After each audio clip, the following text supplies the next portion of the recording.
Baik, assalamualaikum warahmatullahi wabarakatuh. Di sini saya akan menjelaskan tentang bahasa baku dan nilai baku. Bahasa baku adalah ragam bahasa yang cara pengucapan dan penulisannya sesuai dengan kaidah-kaidah standar. Kaidah standar yang dapat berupa pedoman ejaan atau ED, atau bahasa baku dan konsul.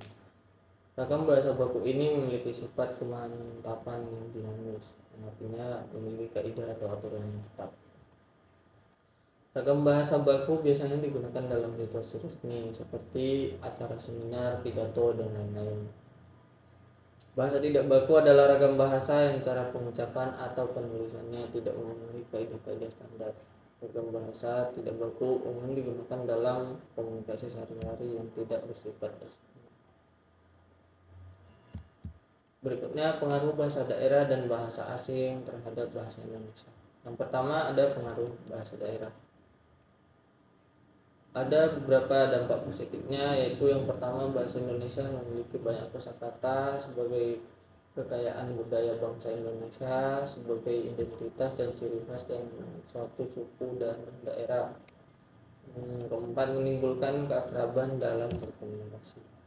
Adapun dampak negatifnya di sini, yang pertama bahasa daerah yang satu sulit dipahami oleh daerah lain. Kedua, warga negara asing yang ingin belajar bahasa Indonesia. Yang ketiga, masyarakat menjadi kurang paham dalam menggunakan bahasa Indonesia. Yang terakhir, dapat menimbulkan kesalahpahaman. Yang kedua, ada pengaruh bahasa asing. Bahasa Indonesia dari awal pertumbuhannya sampai sekarang telah banyak menyerap unsur-unsur asing, yang terutama dalam hal kosakata. Kata serapan adalah kata yang berasal dari bahasa asing yang sudah diintegrasikan ke dalam suatu bahasa dan dapat diterima pemakaiannya secara umum. Bahasa Indonesia ini menyerap banyak kata dari bahasa-bahasa lain, terutama dari negara yang pernah berhubungan langsung dengan Indonesia, baik melalui perdagangan atau Sanskerta, Arab, dan Tionghoa yang melalui penjajahan Portugis, Jepang, Belanda, maupun dari perkembangan ilmu pengetahuan atau Inggris. Berikutnya ada fungsi bahasa baku. Secara umum fungsi bahasa baku adalah sebagai berikut. Yang pertama ada pemersatu. Pemakaian bahasa baku dapat mempersatukan kelompok yang menjadi suatu kesatuan masyarakat bahasa.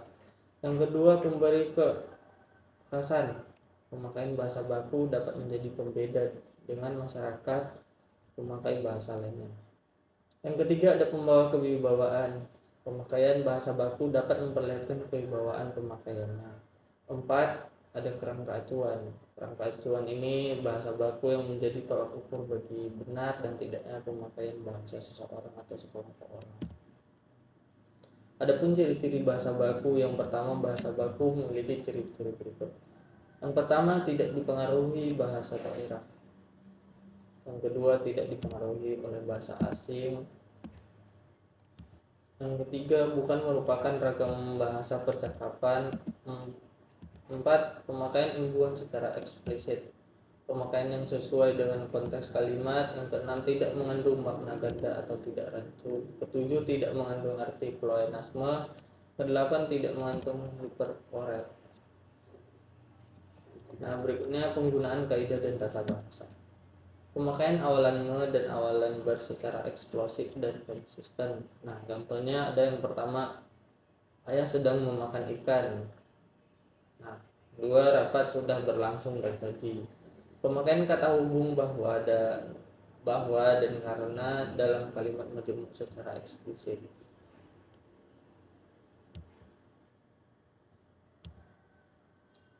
Berikutnya ada masalah pelafalan dalam bahasa Indonesia. Bahasa tidak akan pernah lepas dari pembahasan seputar bunyi atau ujaran, karena salah satu hakikat dari bahasa adalah bunyi. Menurut Sari, yang dimaksud bunyi bahasa adalah satuan bunyi yang dihasilkan oleh alat ucap manusia yang dapat dikombinasikan untuk menyampaikan pesan. Dalam bahasa Sunda jarang ditemukan kosakata yang menggunakan fenom F dan V. Nah, setelah materi yang dapat saya sampaikan, semoga bermanfaat bagi teman-teman. Wassalamualaikum warahmatullahi wabarakatuh.